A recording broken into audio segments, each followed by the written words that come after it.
What's up, YouTube?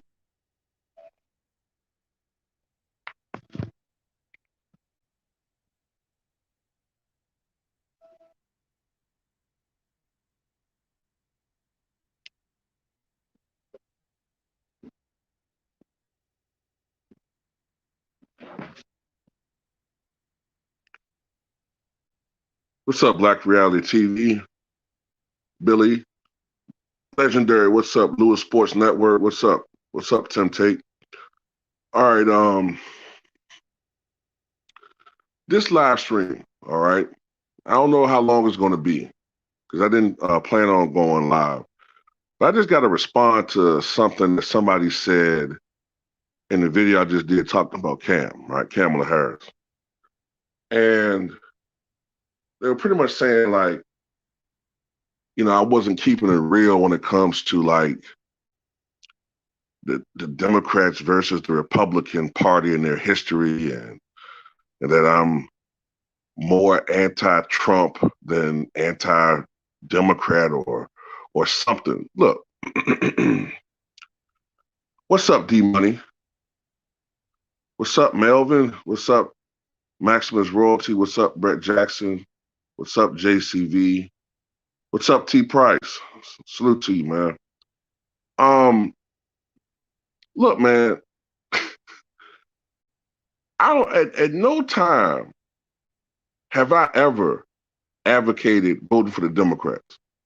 Any video that I've done, if you've listened to what I've said on this channel, I have never, at least in the last 7 years, I have never advocated voting for the Democrats. I want y'all to send me a video that I've done where I've said, you know what, I want you guys to go out there and vote for Joe Biden and Kamala Harris. I've never. My message has always been, vote for who you want to vote for, but in my opinion, it's a waste of time voting for the president of the United States. Both parties are the same, whatever analogy you want to use, the same wing on the same bird, or different fangs on the same snake, whatever. Both sides of a dirty, fucked up, scratched up coin. It doesn't matter, because both parties are in bed and with lobbyists, and they're both controlled by corporate interests. It doesn't matter who you vote for, in my opinion. What's up, 504 Bush? Hey, Michelle's daughter. Celtics Nation 6-7. What's up, man? Salute. You know what I'm saying? I've never advocated supporting either party or the other. My issue with Trump should be obvious. It's obvious who he caters for. It's obvious with, I want to say, the coded language or the dog whistles, but sometimes it's not even dog whistles. You come right out and say it. This is a guy who a couple of years ago, while he was president, referred to himself as a proud nationalist. We know what he meant by that term. And a couple of days after he said that, there was a domestic terrorist incident involving a white nationalist. If I remember correctly, that's when he was sending out, bombs out to the Democratic leadership. You can say what you want to say about Trump. He's an idiot. He's all that. But he was dangerous in the position that he was in because he was, emboldening these people. And now those people in 4 years time, or if you want to go back to Sarah Palin, because she's a precursor to that, in my opinion, in 12 years time, they've taken over the Republican Party.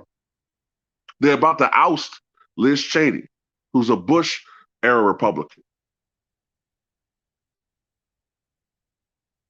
Those people are so far out of reality, but they're the ones who are in control of the party. Of course, I see them as a danger. But the Democrats aren't our friends either. The Democrats have used and abused us for decades. I've told you this, other people have told you that. What it is people want me to take a side. And I don't choose side of evil. Evil is evil, goddammit.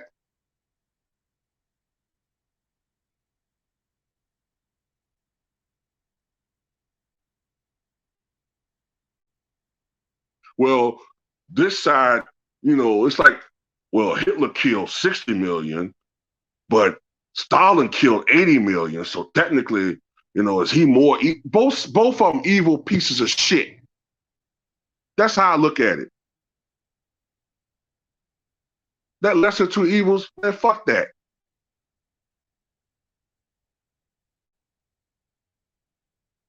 Both parties got fucked up histories. The Republican Party have turned their backs on black people 60 years ago, 50 years ago. But the Democratic Party have a long history of fucking over black people. Those Democratic plantation owners, what party? They were Democrats. I already said that. I should have said plantation owners. But the plantation owners, the ones who kept us in bondage to slavery, they weren't Republicans. They were Democrats. Those individuals who forced the end of Reconstruction and gave power back on the state and local level to those white racists, they weren't Republicans. They were Democrats. And kept us in 100 years of Jim Crow, they were Democrats. The only thing that's changed, in my opinion, is their approach. They have a softer approach, but they still keep us in bondage in one way or another. The Democrats, to me, they'd like to practice, they want to keep us dependent upon them through trinkets, through a victim mentality. Well, we can never be better. Because if we actually, got out of a certain mindset and feel like we had to be beholden to them and see them as a substitute for a daddy or as a substitute for whatever, a lot of our problems would have gotten better just from not thinking we had to be dependent upon them. But, that's a whole nother video. Both parties, to me, are full of shit.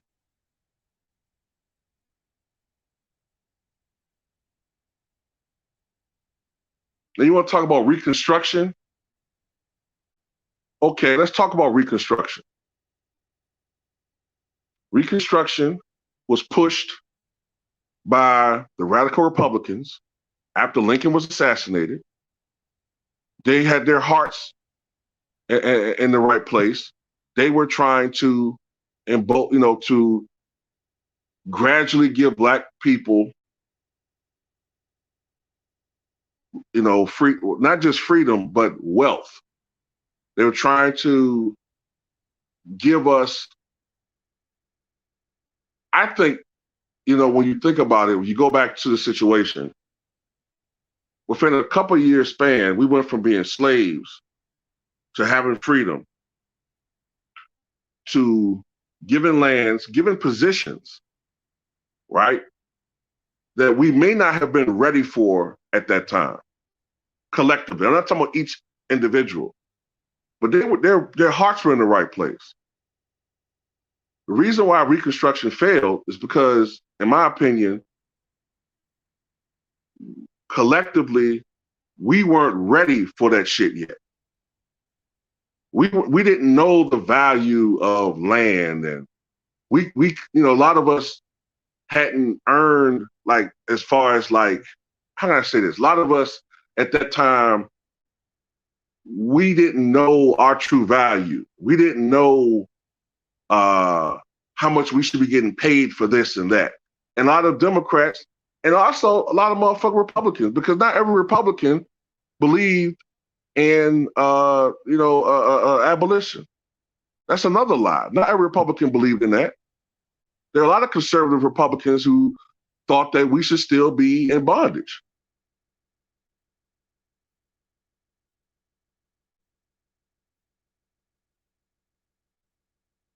But a lot of those people who were supposed to be helping us actually had sympathy for the white Southerners who are now out of power, who have been defeated, and they helped to swindle a lot of black farmers and black landowners into selling their land for cheap, right? And then the white individuals would get sold back their land for cheap, for bargains, and they wound up making huge profits. And then the same black landowners who were given opportunities had to end up working for them on land that they used to be slaves on 10 years prior. So both sides fucked each other over. What's up, Jay Manowski? What's up, Luda Sports? MJ's Total Health and Wellness Enrichment. What's up?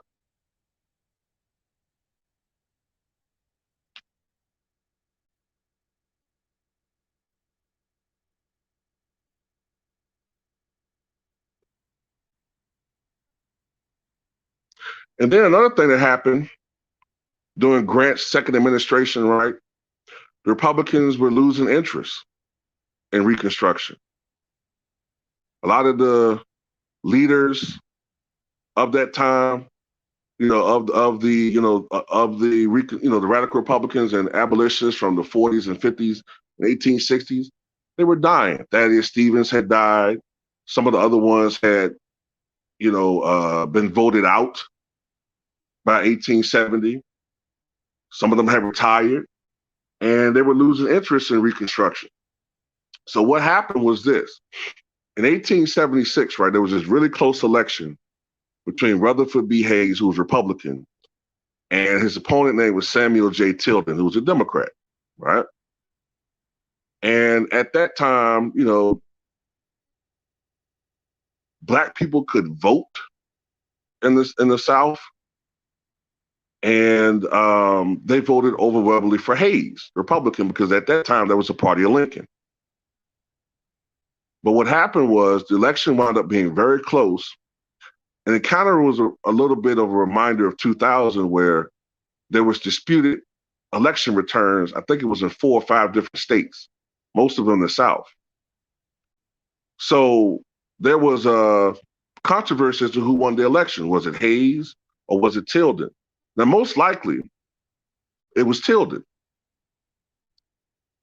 But what happened was, because inauguration day was fast approaching back then, it was in March of 1877. So what happened was both parties came up with a compromise. The compromise was this. The Democrats would acknowledge Rutherford B. Hayes as the winner in exchange for the Republicans pretty much just giving up on Reconstruction. Get out of our land and let us take over. So the Republicans agreed. Saying the troops, the federal troops that were, they left. The Democrats, the Southern Democrats who had been held out of power, they took over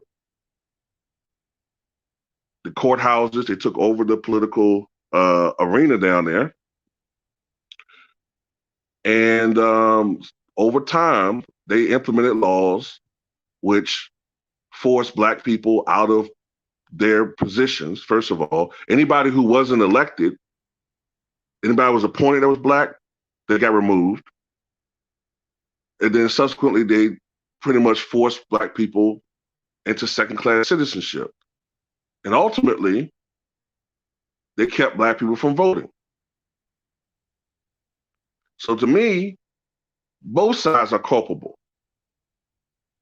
because the Republicans fucked over Black people the same way that the Democrats, are fucking over Black people now. But when you look at it, though, the Republicans fucked over Black people twice, because they did it in the 1870s because they rather win an election rather than do what was right, right?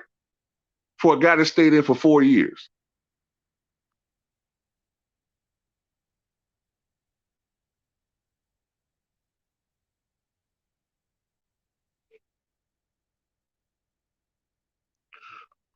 They gave you a strike, Santee. That's why. What's up, J Baby? That's why, man. I'm very careful about. I've gotten so careful about what I say, man, on here. Like, you know, it's they after us, man. They're after us. They're trying to shut us down. They're trying to shut all of us down, man. Damn, man. Y'all go over there and subscribe to Santee Walton, man. You know what I'm saying? Go over there and subscribe to him right now anyway, man. You know what I'm saying? He's gonna be off for a week. And shit, man. Nope. We don't have any friends.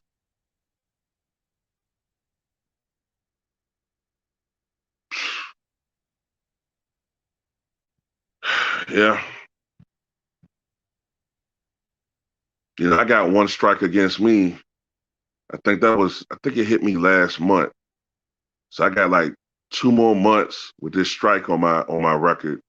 So it's like I gotta be careful about talking about certain things. That's why I was putting some of my stuff on the Patreon. You know what I'm saying? Like I just gotta be careful about exactly what I'm talking about. But now they don't believe they can't. Yeah, you can't talk about anything. That was your first strike in 5 years. Yeah, that was my first one in I think about 4 years, 3.5 or 4 years. I think with me.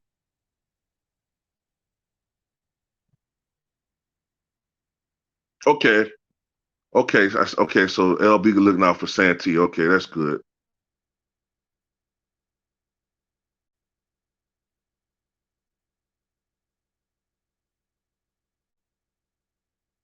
Yeah, they did one LVZ like that too.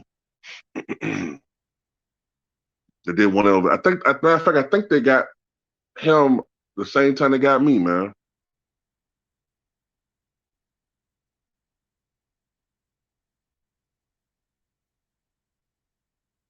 What's up, Josh?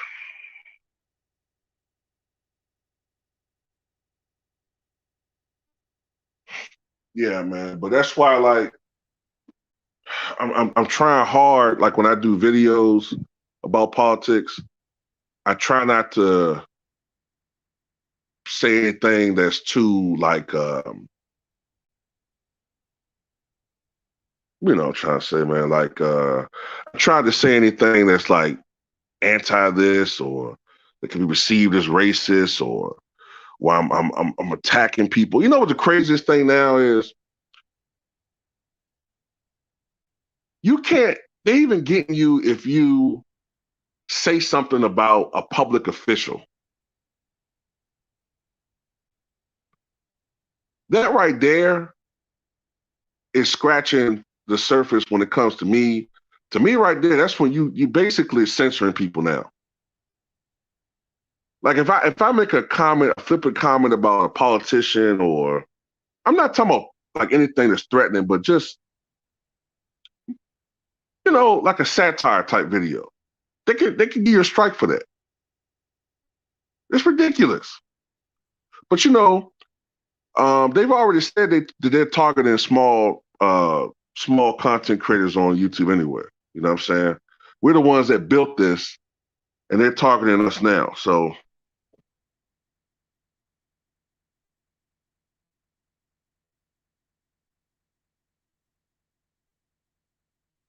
you said you think if Lincoln didn't get assassinated, Reconstruction would have gone differently. Um,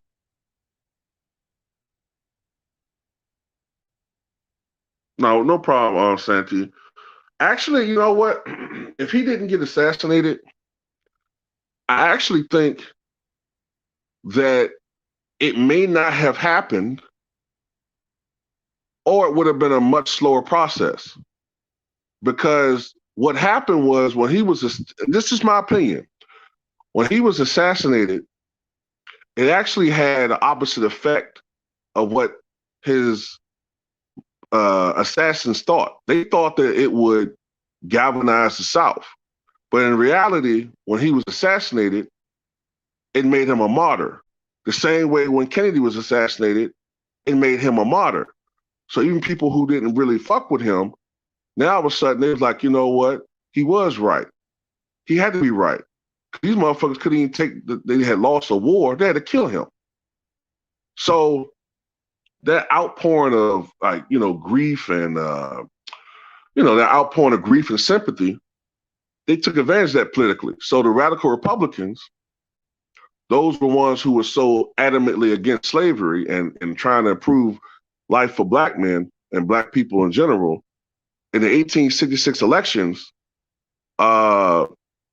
they won a huge landslide.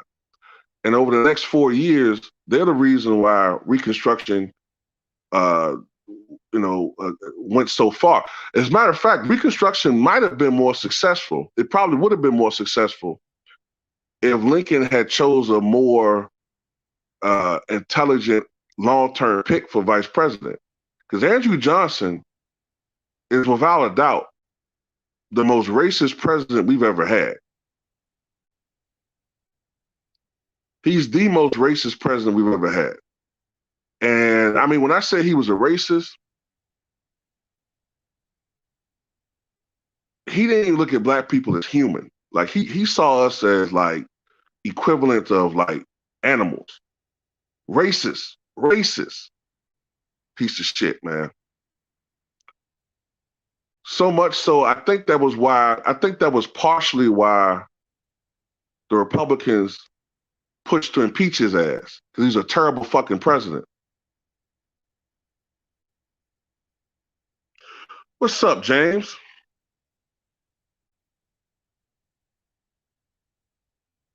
What's up, James? Now I ain't talking sports right now. I'm just talking politics and shit, man. Just talking politics.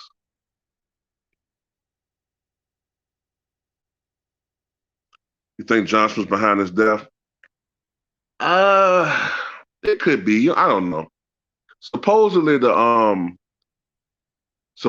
the story was that it was a 3-man hitman. It was a 3-man supposed hit that night that was supposed to cut the head off the government.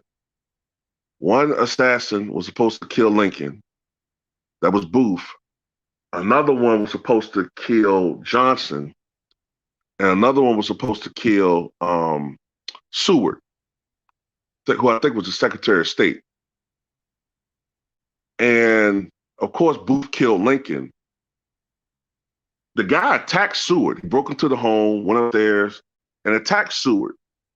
Stabbed him like fucking, 6, 7, 8 times. But Seward survived.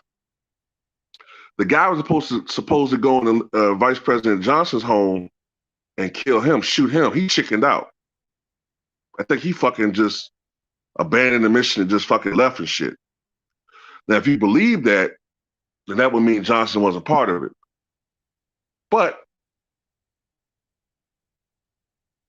when you think about it, though, it does make sense as far as like if Johnson was involved, because Johnson was a virulent racist.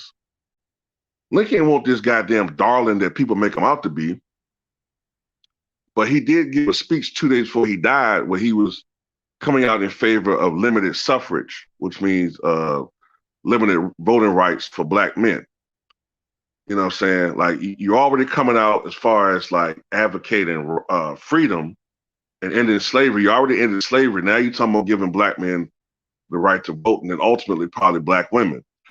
And to them, that was something that was you just couldn't do. So who knows, man? Who knows?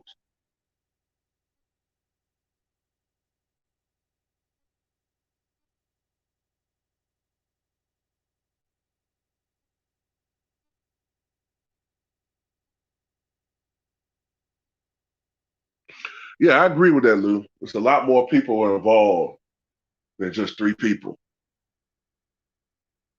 A lot more people involved than just three people. Because if I'm not mistaken, Booth was like the most popular actor in America at that time, wasn't he? I mean, it's crazy. Think about it. It'll be like goddamn Ryan Reynolds doing some bullshit now. You know what I'm saying? Like whoever the most popular white actor or the most popular actor is right now. You know what I'm saying? It'll be like goddamn, like Robert De Niro trying to do some shit to Clinton or some shit back then. I don't know. But it's crazy. But there had to be some big money behind it, financing it. So you just got to follow the trail. Somebody was behind it, and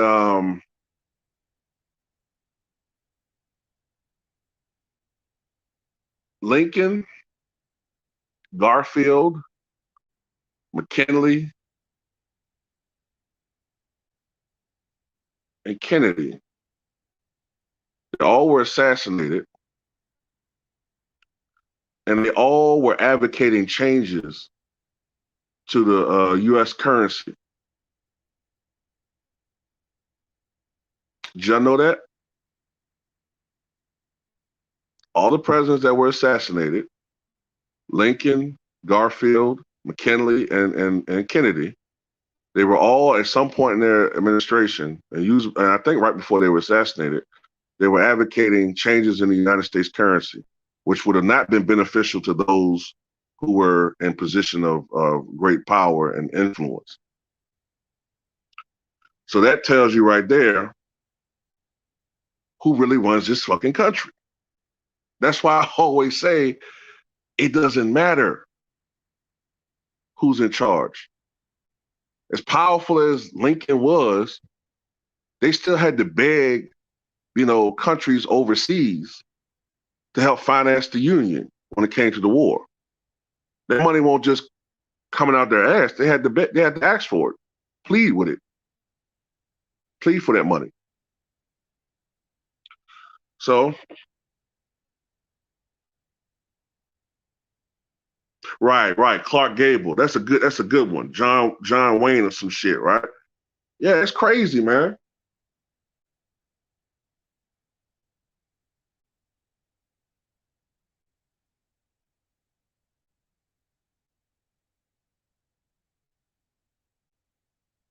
No problem, James. But nah, man, I don't advocate either party, man. Only thing I've ever said on this channel is if you're gonna vote, it makes more sense to vote locally, state and local, especially local, because that's when you can actually make some changes. You as a person, you can actually take actions that can affect your community. But when it comes to the president, does it really matter who's sitting up there? They all screwing us over. To be honest with you, man, a lot of these motherfuckers, a lot of these guys in Washington, they're no different from entertainment, man, like wrestlers. You know what I'm saying? Like you watch wrestling. We all grew up watching wrestling, Hulk Hogan and Macho Man and Andre the Giant, Stone Cold Steve Austin, The Rock. And on television, they're mortal enemies. You know what I'm saying? They're mortal enemies on television. You go to the arena, your local arena, and they're enemies, fighting each other, cussing each other out, you know what I'm saying? Backs, giving smacks and pile drivers and chops and all that. But then you run into one of these motherfuckers or a couple of these dudes in a IHOP or some restaurant or something because they're in town and they sitting back laughing and backslapping each other and having a good old time. They're friends. And to me, that's how most of these politicians are. They put on a show in front of the cameras, you know, because that's what they're supposed to do, rile up their constituents or rile up their, well, really their constituents and say all the right things that they're supposed to say. But then behind the scenes, man, these guys are friends, man. The supposed, GOP conservative, arch Trump supporter and this Democrat, they cool with each other. Because more so than politics, they part of the same club that we're not a part of, the elites. That's more important.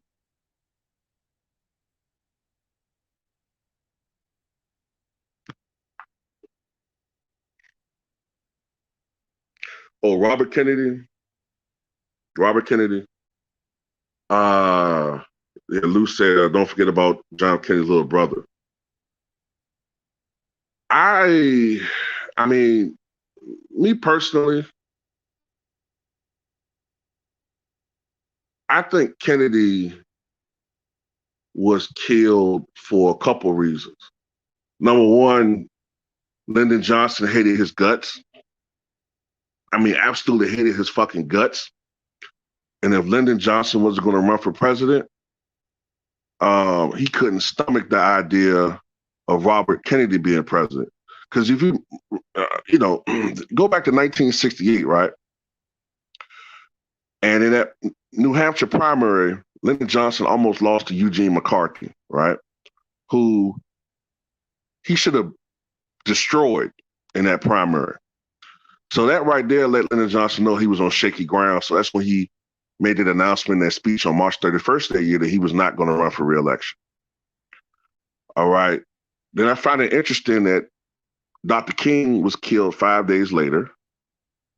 I just find it interesting he was killed 5 days later. And then, you know what I'm saying, Bobby Kennedy announced he's going to run for president. He can't stand Bobby Kennedy. He can't stand, he hates his guts. They never liked each other all the way back into I think the 1950s, when Bobby Kennedy was working as a lawyer under Joe McCarthy. And I think what possibly happened was that Lyndon Johnson was thinking about running anyway. Like he was changing his mind about being a nominee. Like he would accept a draft, right?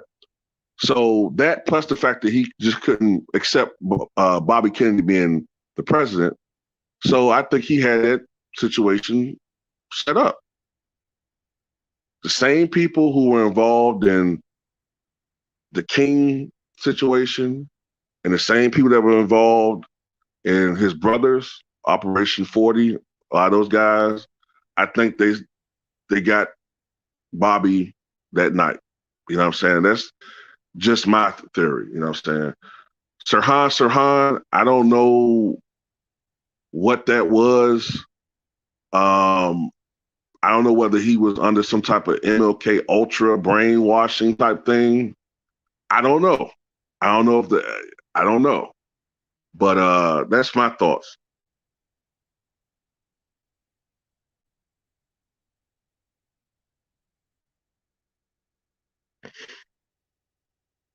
I wish we had our own party.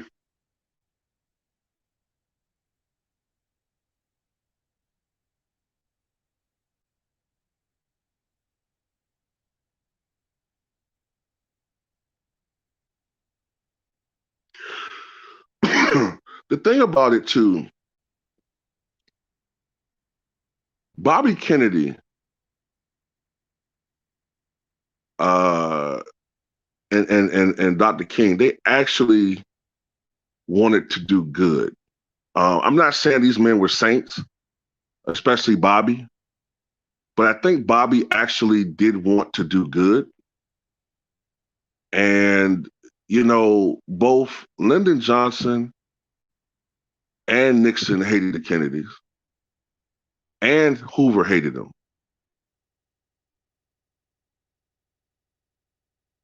And as long as, Bobby was like a senator or whatever, hey, whatever, you know what I'm saying? But the presidency, there's a lot of power behind it, you know what I'm saying?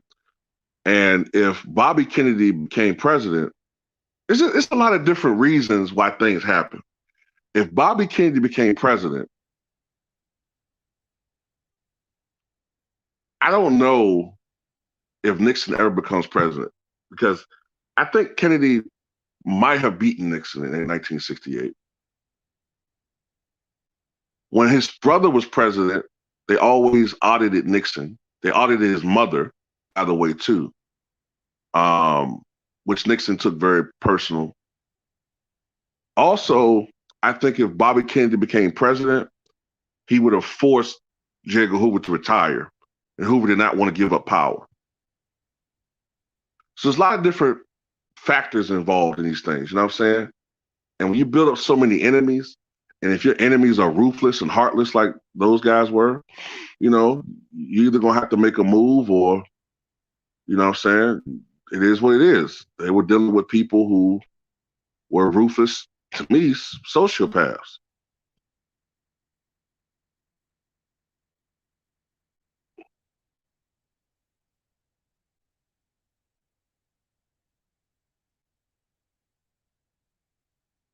Oh yeah, that's true, Ray. Um, Joe DiMaggio hated both John and Bobby. He hated them.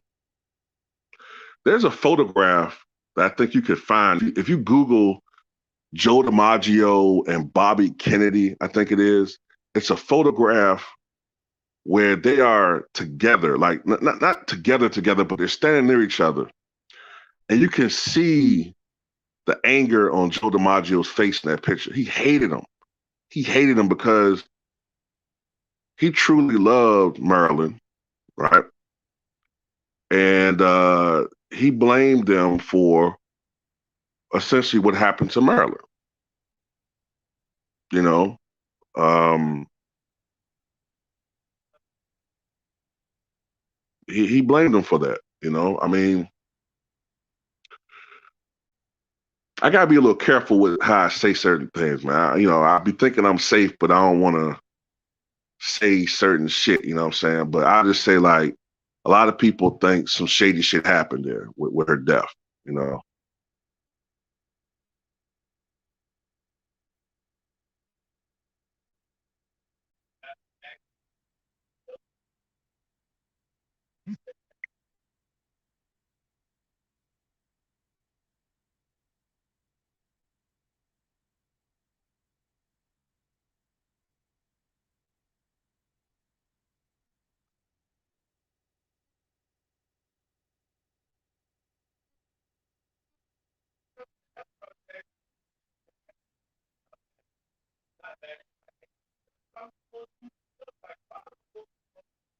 Yeah, I think he had like a.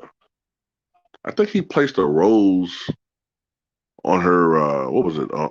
I think every was it her birthday. He had a rose placed on her grave for every year for the rest of his life, or something like that.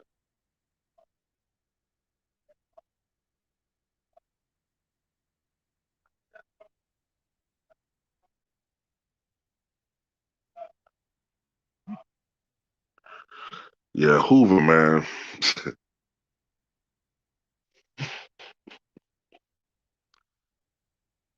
Hoover was.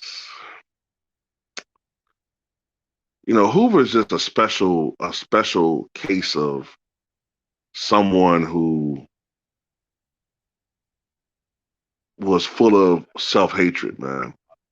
Self hatred, and back in those days, if what people knew about him secretly got out, that'd have been the end of his career. So he was very, paranoid about that. So he always tried to have dirt on everybody else to make sure that he was all right, you know. But the one group of people that that got the edge over him were the mob because apparently he used to frequent a lot of establishments that were mob owned, especially in New York. And he would go into these establishments with his boyfriend, who was the deputy director of the FBI, Clyde Tolson. And they would sometimes have these parties. Boy, I tell you, I gotta catch myself, man. I'll get ready to say, hey, parties. No, but they're gonna have these parties, right?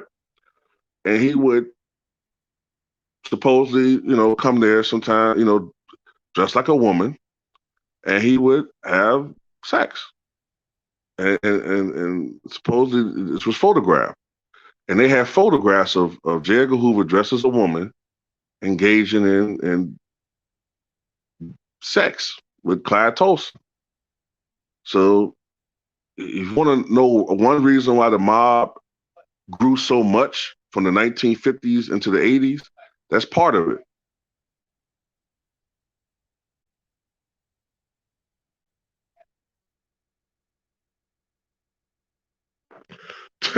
Mike said, what's the problem now? Just somebody in my other video accused me of what do you say? Accused me of being like more anti-Trump than anti-Democrat, or I support the Democrats more. I don't know, just it's foolishness.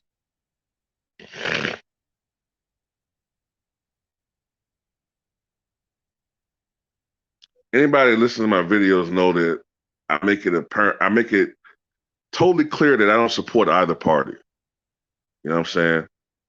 He made it seem like I support the Democrats, and then all of a sudden I'm changing my tune. Never. What are you talking about?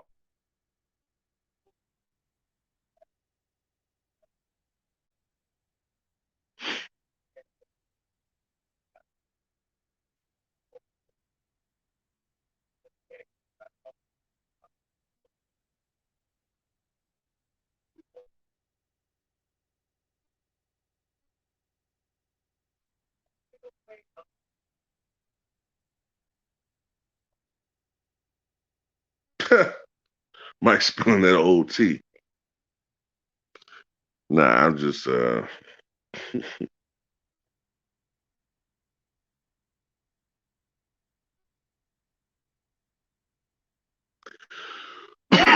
don't know. I just look, it's all good, but I just like when I'm constantly telling people I don't support either party, and people they're just trying to make you choose a side. Like, I don't. Both sides are evil. I want to choose one side over because one side is technically less evil. Both sides are not. They don't have our best interests.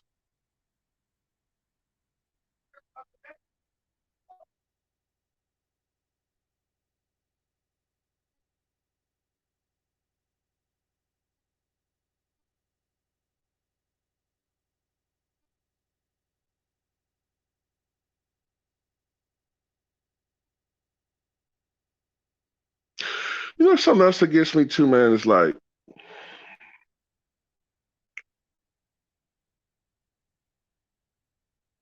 when you look at the black leadership right now, forget the Republicans. We know what they're about.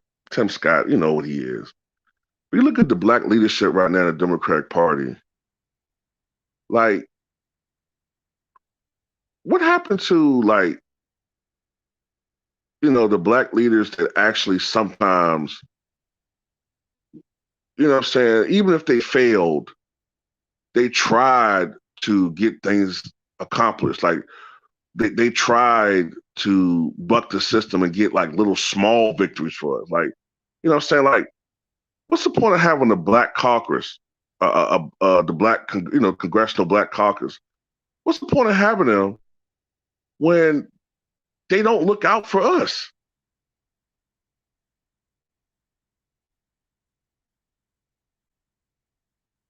I don't get it. Why didn't the Congressional Black Caucus speak out against, the passage of the crime bill in 94? They supported it. Why didn't the Congressional Black Caucus collectively try to, boycott the 2000 election when, so many thousands of black votes were tossed out of Florida. What's the point of them being there? It's just stuff like that, man. Like, they don't really, none of these guys, they don't really have our best interests.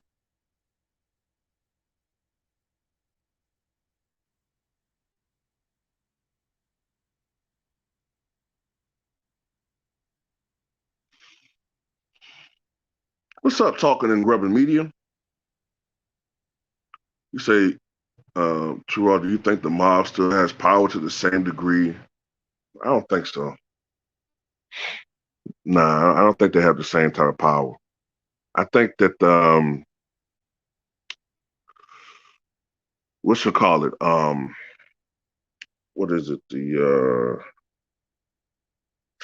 what's that law, man? That they pushed in the 80s. Shit. What's the name of that damn law that they pushed in the 80s, man?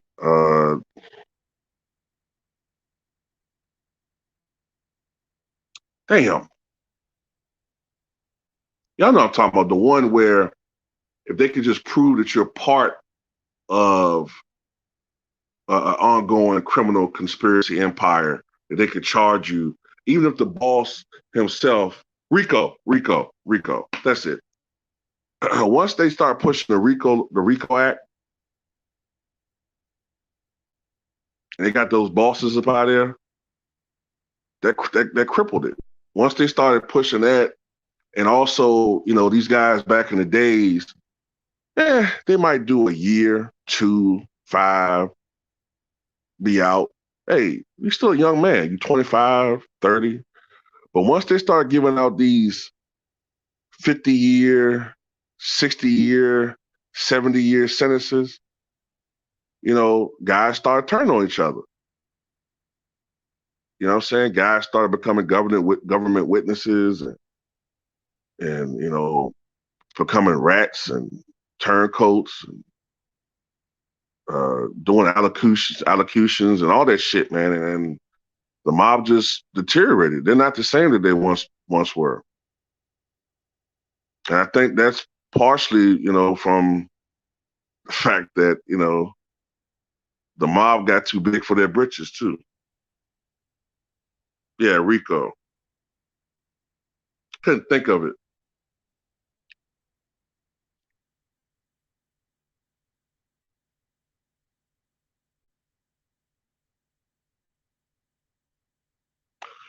But no, I don't think that they're what they once were. They still exist, but the influence and power that they once had, no. And I also think a little bit of that was what accelerated it was dumb motherfuckers like John Gotti, man. Like, the ways of most crime bosses were to be underground, not to draw attention to themselves. John Gotti, man, he made it so that these FBI motherfuckers, they really wanted his ass, because he would flaunt when he beat a charge. He started believing his own press clippings. If he beat a charge, this motherfucker go out and celebrate. He would say flipping remarks. A lot of these bosses became more high profile. It won't just him. What's the other one? The Philly mob boss, Nicky Scarfo. I think he's another one that was a little bit more high profile than others. Old school dudes used to be more, what I'm saying, more subdued. The Carlos the Chin Gigante, uh, Carlos Marcello, um, what's his name? The boss of bosses. Uh,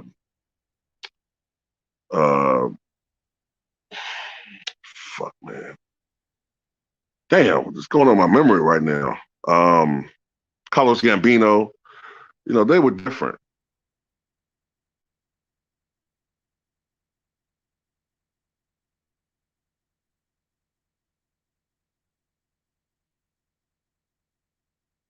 I mean, I still think the mob has power in some things. Yeah, with betting, yeah, they have some power. But what I mean is, like, when I say the power they used to have,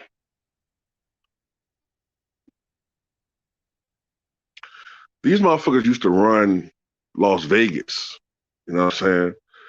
These motherfuckers used to have national political fucking influence and power to a great degree. They're not that anymore. You know what I'm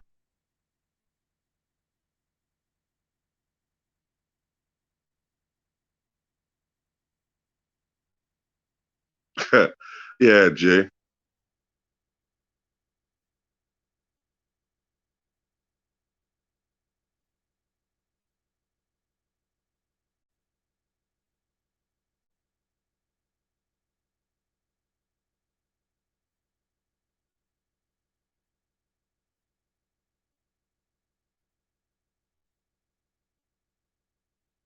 Uh, we just start talking about the mob a little bit, Josh. So start talking about the mob.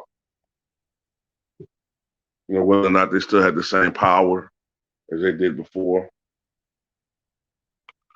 Um,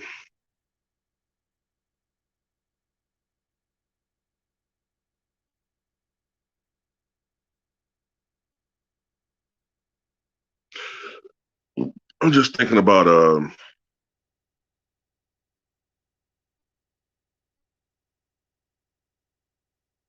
I don't know. I'm just thinking about like right now, like I was talking about in my other video,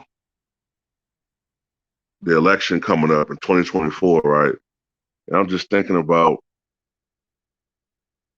what might be going on down the line, you know what I'm saying, as far as like these elections, like the midterms in 2022, you know, shit like that. Oh, by the way, what's been going on with what you call it, Andrew Cuomo? Because it seemed like that just dropped all of a sudden. Like I don't hear them talking about that anymore. They just give up on that now.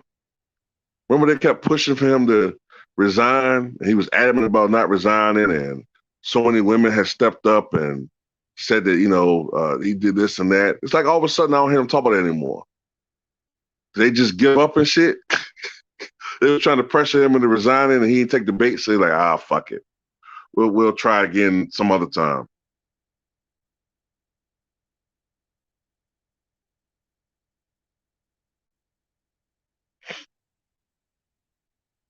Right, right. Talking about yeah, the unions. Yeah, exactly.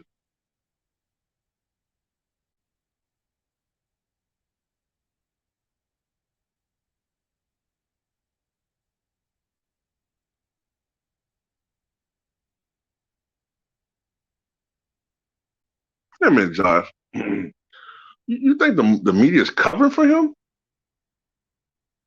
I don't know about that.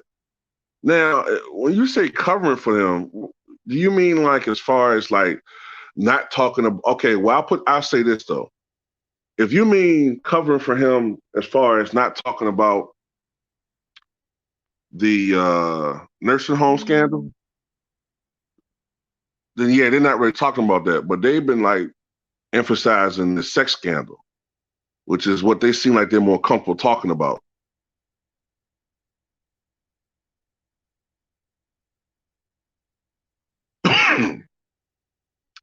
Where you been at, LeBron is gloat?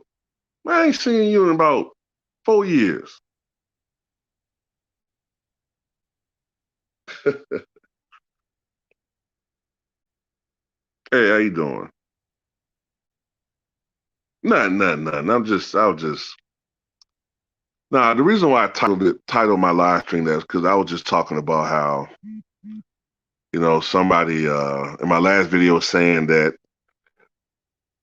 uh I was pro Democrat. Now all of a sudden I'm like anti-Democrat. I'm like, what the hell are you talking about? Like, when did you ever hear me say that? Like sometimes I be thinking like people must more or less listen to I think people just title read and look at comments and make a determination about about where you stand from that.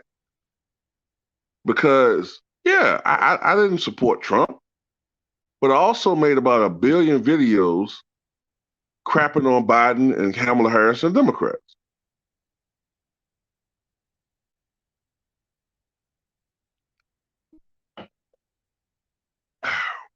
And I also told y'all that I wasn't voting, and I didn't vote.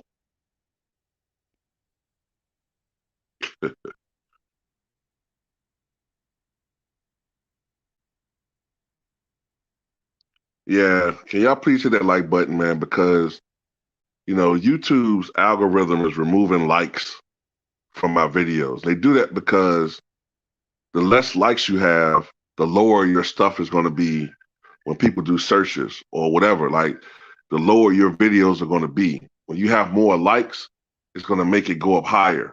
So that's why they remove likes from my videos. I can have a video with, it's already bad enough that they not showing my true video views, but then they start taking likes away. I'm like, dang, man, like this is why I don't have any respect for like ESPN and Fox Sports and any of these other people here on YouTube, because they already have a platform where they reach millions of people versus me with a couple thousand. But you got to rig it even more so. Are you that pathetic? Are you that talentless? Are you that, anemic when it comes to originality? Do you reek that much of banality? Do you even know the words I'm saying right now, Shannon Sharpe? You fucking horse.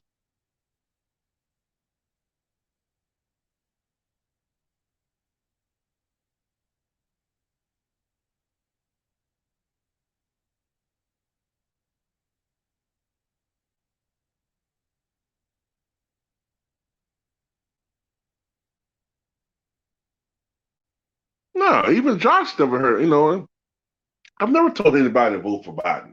That pissed me off. Now, look, if you want to say I'm anti-Trump, yeah, I have my reasons for that. But I've never told anybody to vote for Biden. If anything, I've told you Biden is probably at his heart even more racist than Trump. Yeah, you're like a horse to me, man.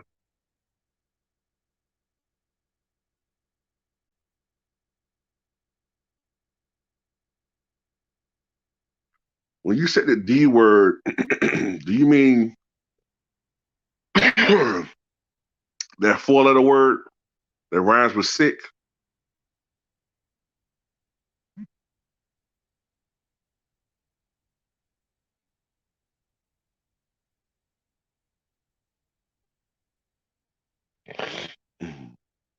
Shit, I seen a video recently on YouTube where Shannon Sharpe said the N word.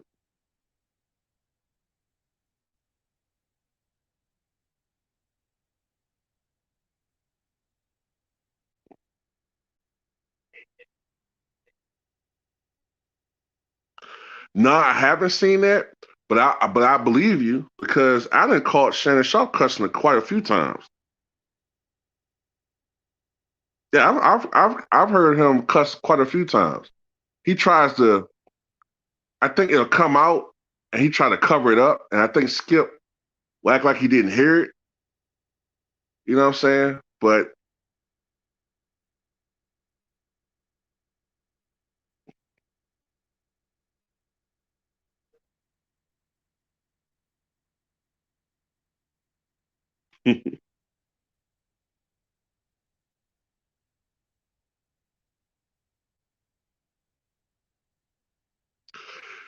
that word now is like saying, it's almost like saying like ass on TV now.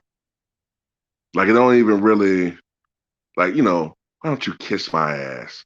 Like it's like it don't even really register the same way it would have 25 years ago if you heard that word. Like, it's it's it's and I think it's come from the fact too that a lot of people push this thing where, well, the A makes it okay. the A makes it okay to say. Oh, really? All right. Because if you say any other slur and it sounds like that slur, you're gonna be in hot water. You know what I'm saying? Like I don't know. It's to me, it's like a Jedi mind trick to make us think. I don't know. It's just you know what I'm trying to say, man. It's just ridiculous.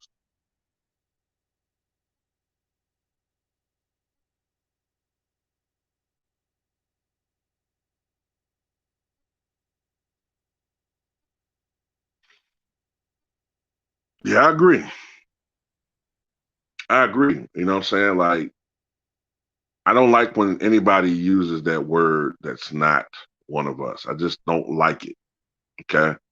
Um, I remember one time I think I was working at a Rite Aid. This was like when I was in my 20s.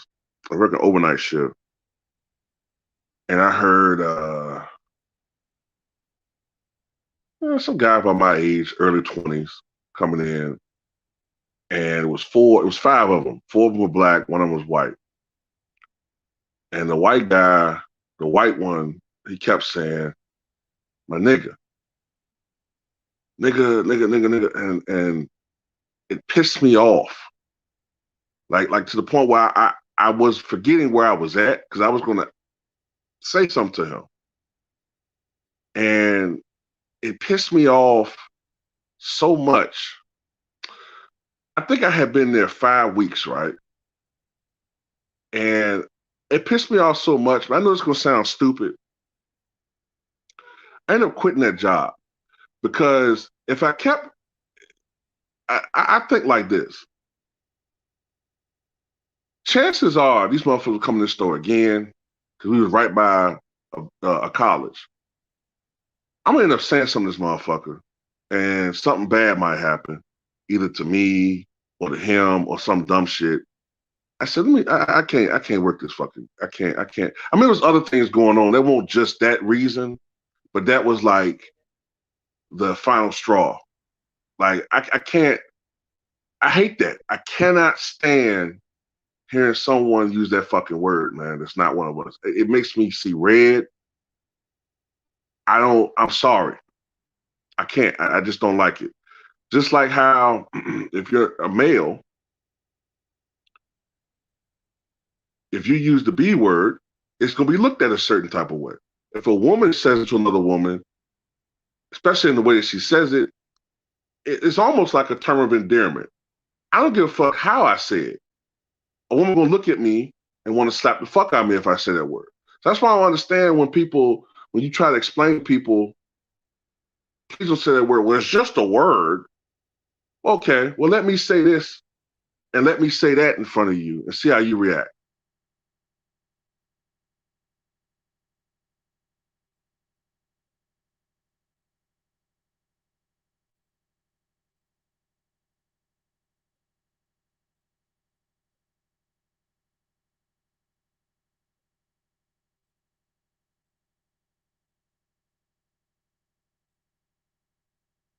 Yeah,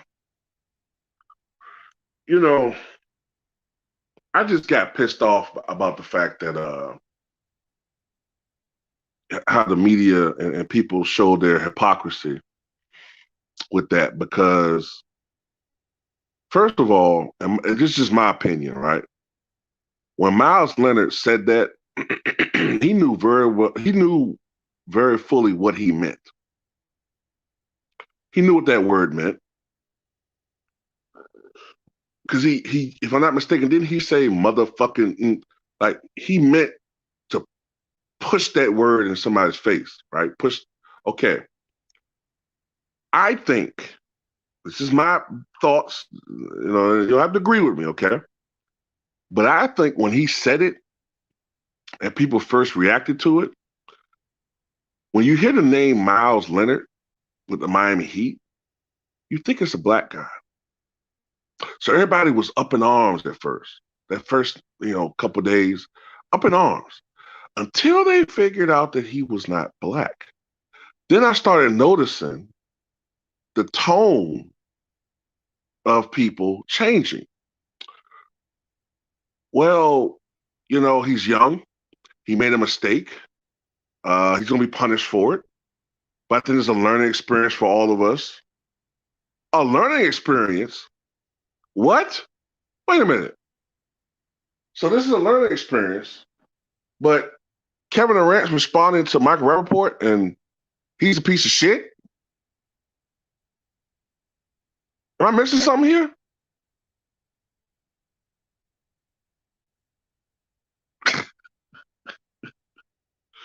My, Kevin Durant told a straight male an insult, but yet it was pushed to it being, he said, homophobic.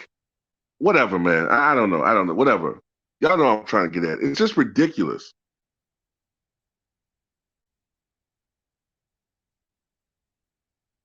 Right, right. It went from BET to Fox News.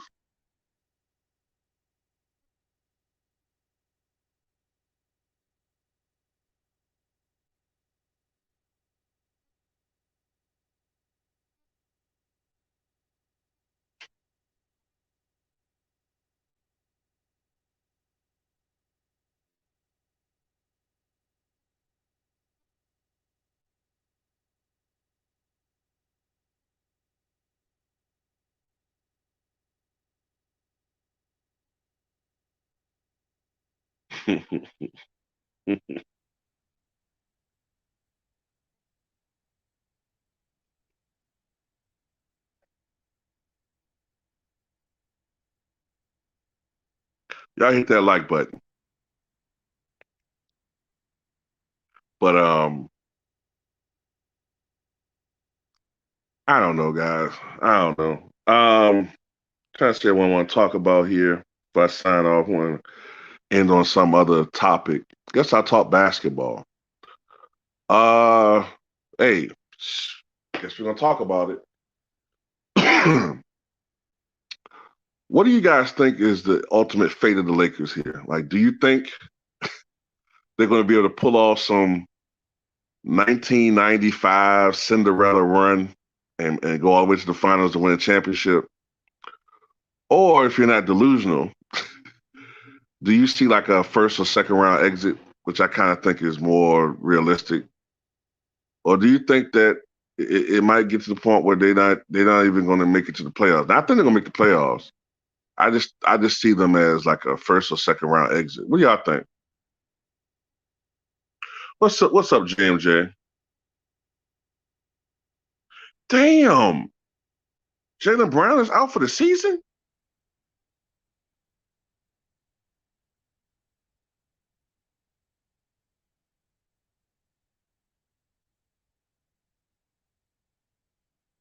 Yeah. Second round exit. It's over for the Lakers. Lakers ain't repeating. Nah, bro, these Braun fans who are saying that a cap in first or second round exit at best, even they make the playoffs. Nah, I didn't know that about Jaylen Brown, man. Damn, man, these guys are just. You know what, man? I'll be honest with you. The more that these guys are getting hurt, the more I'm blaming this condensed schedule and the rush to the season. That has something to do with it, man. I don't care what anybody says. The fact that they only had what? What did they have? Like 2 months off? Because let me see. What was the NBA Finals in October? And then they started the season around what? Christmas? I'm trying to remember. So these teams only had 2, 3 months off.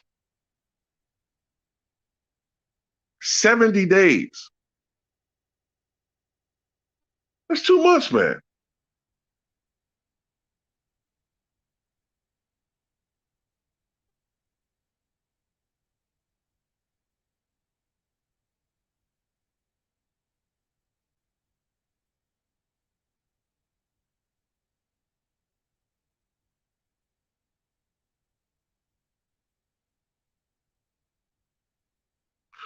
The problem, though, man, I don't know, man. The problem to me is it's going to depend on how LeBron is, man. Because I'm gonna say something like I'm gonna be. I gotta keep it real, man. Like sometimes you do wonder with LeBron. You wonder how honest he's been because sometimes he does throw shit out there as part of a narrative. Now, I do believe that he got hurt, but what if I don't know, man. I don't know. I don't know. It's just sometimes with him, man, you just gotta wonder about him. Like, did he put that out there that he suffered this high ankle sprain, this severe high ankle sprain, and in reality, it wasn't as severe as people thought it was. But he's trying to do it. It goes through my head. I'm not gonna sit there and act like some of these things don't go through my head. I try to give him the benefit of the doubt, but you wonder if he come out and all of a sudden he looking like himself and he getting all this praise. You do wonder, like, come on, man, like, what's the fuck going on here, man? I'm not saying that it's a built-in excuse, but I'm just saying, like, if that were to happen, you do that does cross your mind, like, okay, how much of this is authentic and how much of it is just to build his legend? You know what I'm saying? Like, we all know Kobe he played through a lot of injuries. Bird played through a lot of injuries. Sometimes, you wonder if some of these guys be sort of like exaggerating shit, I don't know.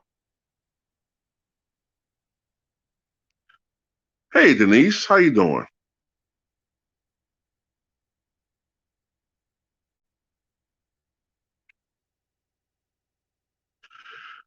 Hey, Travante says, do I think he still takes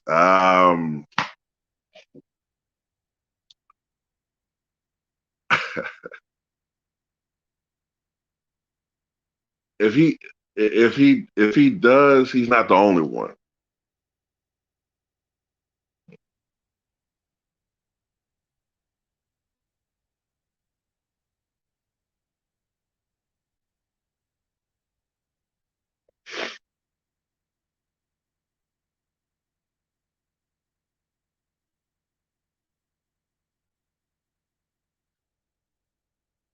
But I just don't know. I just don't know if the Lakers. I just don't see it right now, man. I just think there's too many other teams right now that are actually just playing better than them. On paper, they may not be better than the Lakers, but they're just playing better.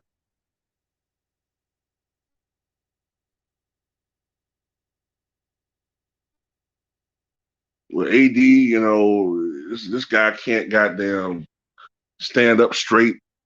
This guy can't fucking go down the court without stumbling and falling somewhere. LeBron, you don't know about his ankle right now or his leg.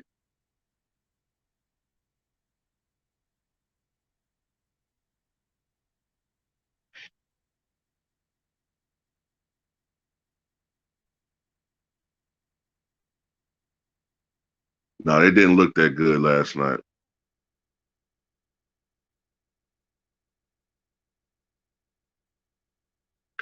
I tell you one thing. As we saw last year, the Heat are definitely not a team that you want to play in the playoffs. Now I would think with James Harden coming back that it might be too much for them, for even Miami to have to deal with that type of multifaceted offense. But the defensive end is one of the Nets' problems. Miami is a really good defensive team, and Miami just like they're just a different team in the playoffs. Like The way Miami looked at the playoffs last year, people could say it was the bubble, or whatever, man, but Miami just like a different team last year. You know what I'm saying? Like, can they recreate that magic and play like that this year? We'll see. But, it does bother me that the Nets are so terrible defensively.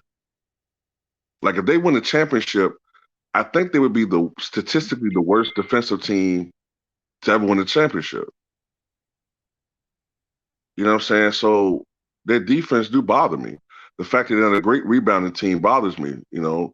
They had got LaMarcus Aldridge to try to negate that a little bit or mitigate that problem, but he's gone now.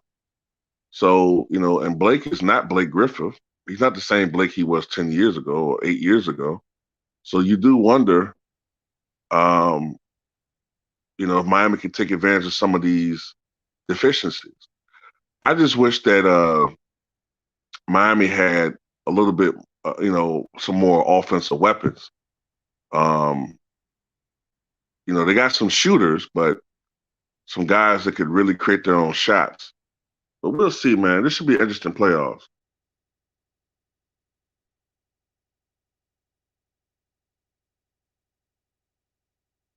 Yeah, and see, Spoelstra probably gonna coach circles around Steve Nash. I don't know. We'll see, man. We'll see. This is one of those situations where is it going to be talent that overcomes other shit? You know what I'm saying? Um, with Golden State, Steve Kerr is a subpar coach in my opinion, but Golden State was such a great team overall that overcame that.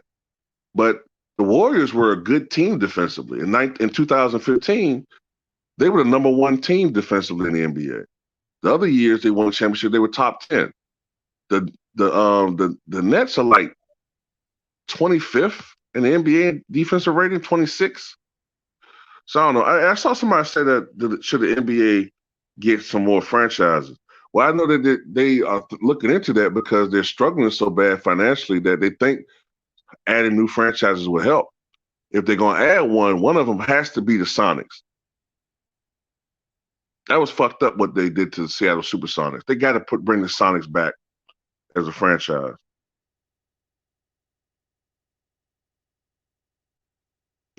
Steve Nash is Steve Kerr Jr.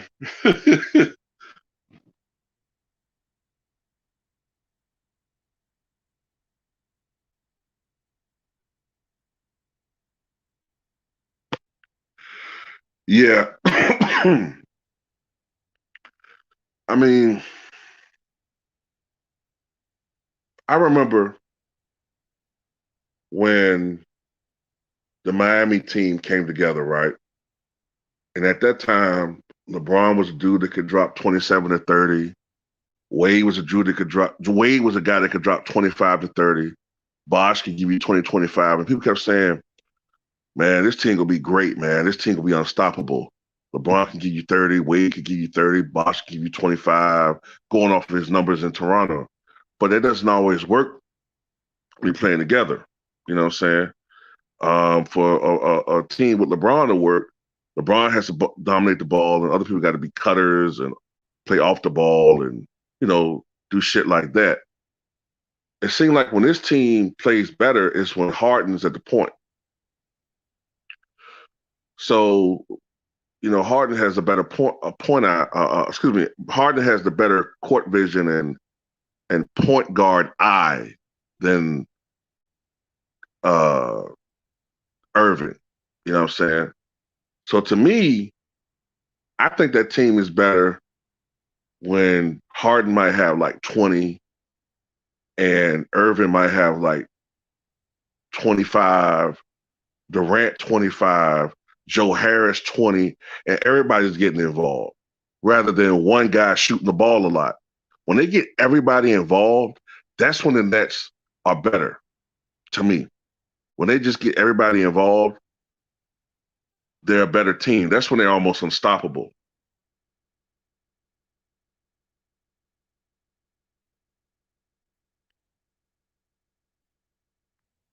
Well, he has a case for that.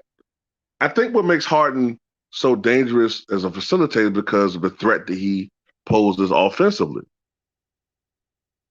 You know, the only guy I can compare at point guard to that would be Nate Archibald, but his offense was a little bit different. He was more of a slasher, mid-range guy. But he averaged 34 points a game, 1972-73 for the Kansas City Omaha Kings. And he also led the NBA in assists. I think if Harden hadn't got hurt, he probably would have led the NBA in assists this year, but he got hurt.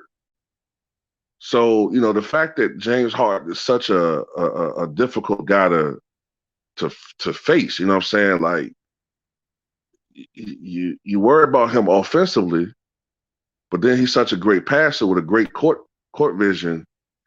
Yeah, like he just adds a new dimension, a different dimension to this team.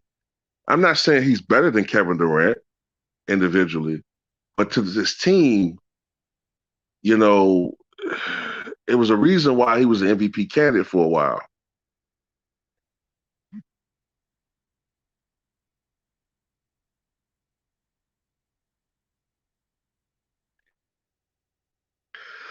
I mean, LeBron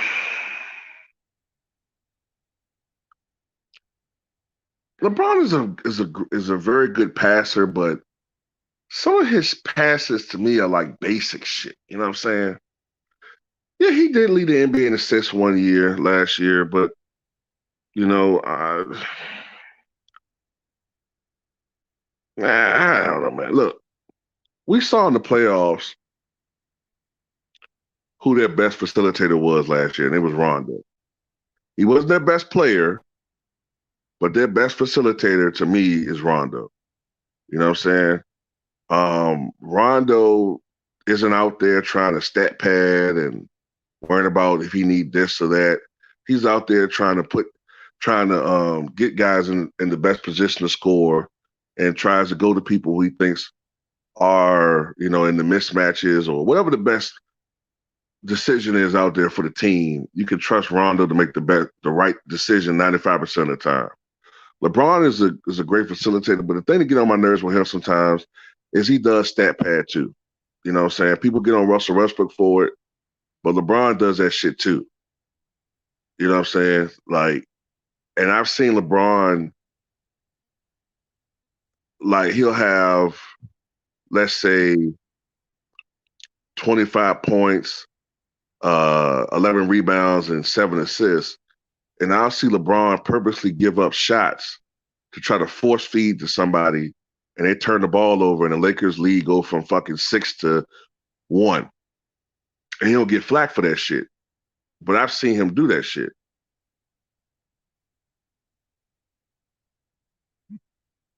Yeah, Joker stat pad, but he don't get flack for it for the reasons that we all know why.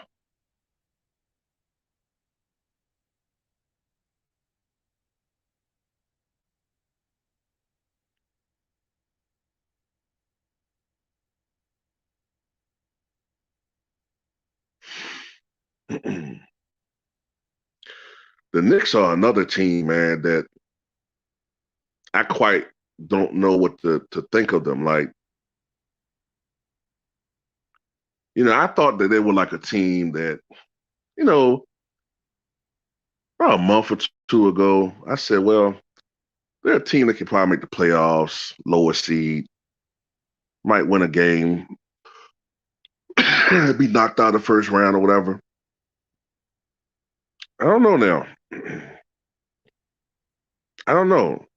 I see the Knicks as a team that could possibly, if they get it rolling, man, you know, they could possibly make it to the conference finals with the way that the East is, especially if, let's say, a team like the Nets did get knocked out. If the Nets get knocked out, then to me, the East is kind of wide open. Because the Sixers, I know that people look at them as the second favorite, but we look at them over the years. I just don't trust them all the way. You know what I'm saying? Like, I just don't trust the Sixers all the way. Boston is Boston. Brad Stevens should be on the hot seat as well. You know what I'm saying? He's not being mentioned, but if Budenholzer is on the hot seat in Milwaukee, Brad Stevens should be on a hot seat. He should be on a fucking inferno seat in Boston. Because what the fuck has he achieved?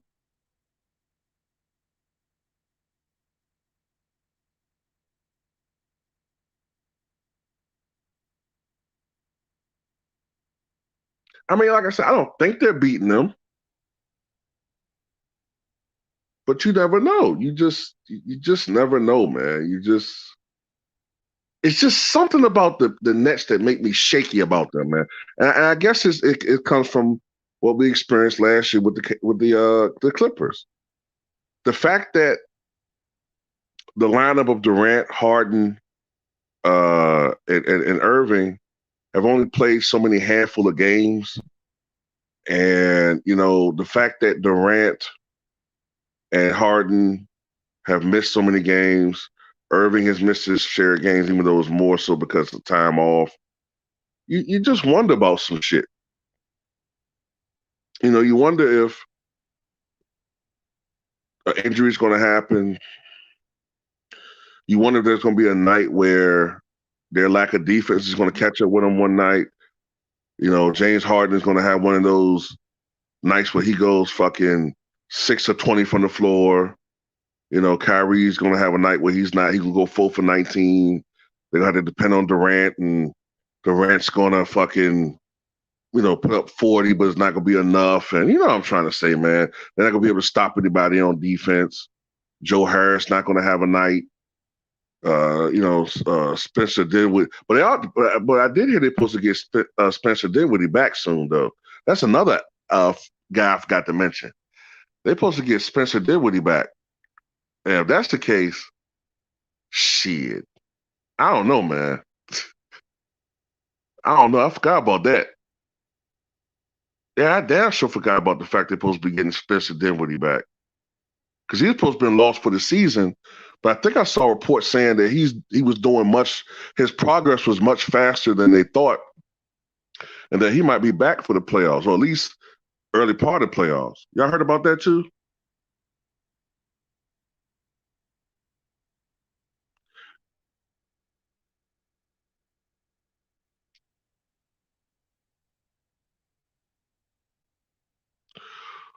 Oh yeah, OJ. Yeah, yeah, Jay. I'm about to get on his ass too. Yeah, I know you met Ben Simmons.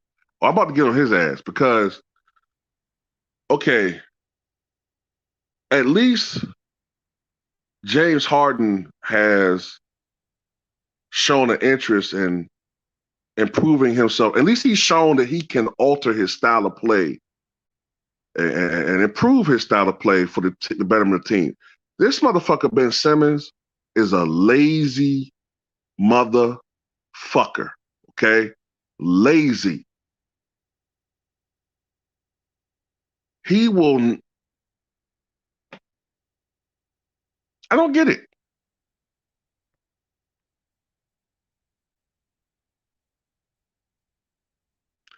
Oh, a second round.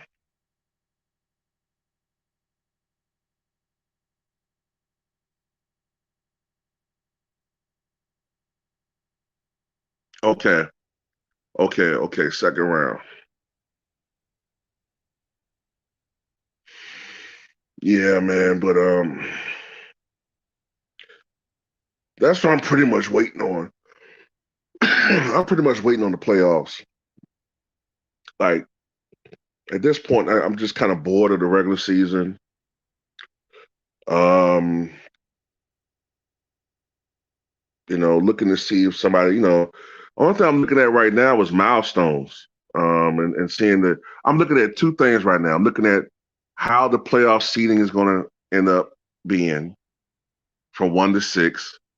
Then seeing how this tournament shit goes about, which I think is unnecessary, but to me, it's just an excuse for the NBA to have more games. I'm looking at players getting milestones right now. Of course, people are saying that Russell Westbrook's going to pass Oscar Robertson tonight for the official triple double record, but that's not the real triple double record. The real triple double record is most likely held by Will Chamberlain, and it's a number that is not even comprehensible to most people. It's probably somewhere. Wilt probably has somewhere around 450 to maybe 500 triple doubles, maybe even more than that. Maybe even more than that. Um, that's the real triple doubles leader. And maybe I need to do a video about that eventually too. Maybe this week or something when there's so much focus on the triple double. But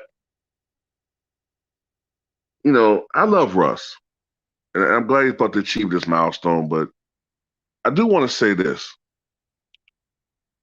one of the reasons why there's so many triple doubles now is because of a couple of reasons. The proliferation of the dominant uh, uh, guard or perimeter player who tends to dominate the basketball, and the disappearance of dominant post rebounders. You know what I'm saying? You got so many stretch fours and stretch fives now. So any type of guard who has some type of either athleticism or size to him, they can rack up a lot of defensive rebounds. Because another thing too is when you shoot threes, they tend to be long rebounds, right? They tend to be long rebounds. So these perimeter guys are getting a lot of long rebounds if they're offensive rebounds. Or, even if it's not even that, because everybody's shooting threes, you can just get a lot of long rebounds. But a lot of these guys are crashing the defensive boards too, and they're getting a lot of rebounds that way. They get like 11 rebounds, but all of them were defensive, or one was offensive and 10 of them were defensive. And plus because they dominate the ball a lot, they're racking up assists. So that's why these guys are getting so many triple doubles. It's actually a consequence of the game today. Just like in Major League Baseball, for those of you who follow baseball, right? I'm talking about. You'll know what I'm talking about if I say this. Hear me say this. A lot of guys today, have you noticed there's been a lot of no-hitters? Have you noticed that? My theory about that is the reason why there's so many no-hitters is because today they don't really care about batting averages. Everything's about launch angle and hitting home runs. So the days of the scientific hitter, they're gone. They're not in existence anymore. So these guys who back in the day might have had like 3 hitters and 2 hitters, because these guys are not accurate hitters and they're not high contact guys, they're striking out a lot. And this is adding to the occurrence, the frequency and occurrence of no hitters. Because you already had 6 no hitters this year. Do you know how infrequent that used to be? You used to get maybe a no hitter every 2 years or something like that.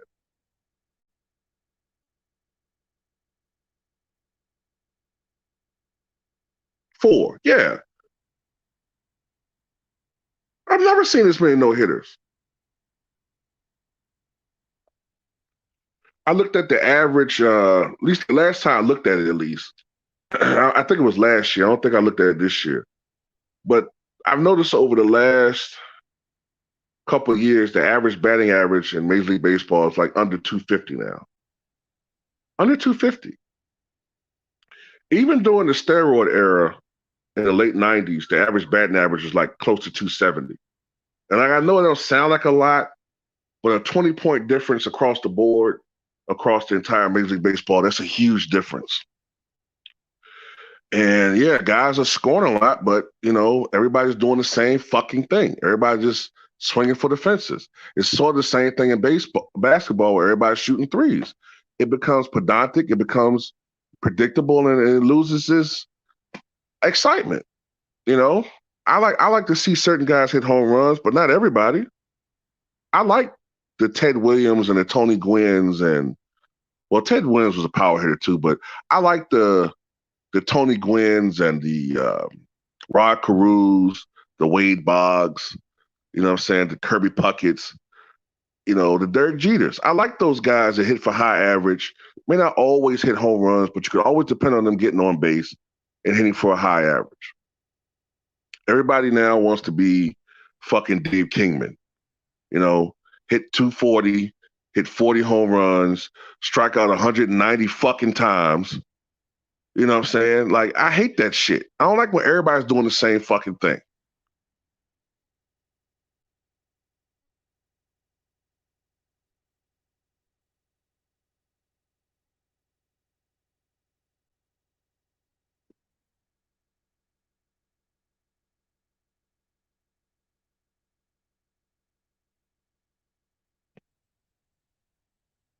Yeah, that's another good comparison to 50-point games. Um, Look, I'm not trying to take away from how anybody who's younger, I'm not taking away from the greatness of today's athlete. These athletes today are phenomenal. They are. And in many ways, they are superior to the athletes of the 80s and 90s. In many ways, they are. The game itself, to me, though, is not superior. And guys like talk about how the 60s were inflated and Wilt's numbers were inflated and Bill Russell's, but today's numbers are inflated. Do you know that I forgot, I haven't kept track of this year, but the last couple of years, do you know there's been like something like 20 something each year, 20 something 50-point games? At least, I think the last couple of years, not this year, I haven't looked at the number this year, but the last 2 years, it's been like 20 something 50-point games. When you go back to the 1999 season, it was a shortened strike year, but there were no 50-point games. 1997-98 season, I believe there were 4 50-point games. One by Shaq. No, three. One by Shaq, one by Tracy Murray, and I think one by Karl Malone. Michael Jordan didn't even score 50 that year. 50 points back then is kind of like somebody scoring 65 now.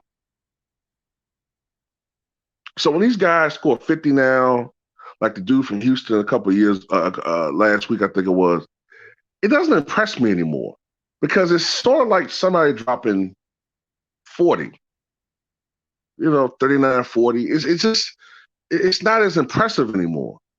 Plus, I'm not trying to knock the three, but if you take 30 shots and 20 of them are from downtown, and this particular night you knock down 12 threes and you score 50, you've hit 12 threes. 36 of your 50 points have come from threes. So it's like your points are kind of inflated. You know what I'm saying? They're very inflated. But, it is what it is, man. Hey, I'm going to have to cut it off. I'm going to look at Ticket's live stream about the Celtics injury because I didn't know about that. So I want to see what he has to say about it. But I thank you all for participating in the live stream so very much. I really enjoyed interacting with you guys. And, you know what I'm saying? I hope you guys have a nice night. And I hope Westbrook breaks the mark tonight. I'll see y'all guys later, all right? Peace out.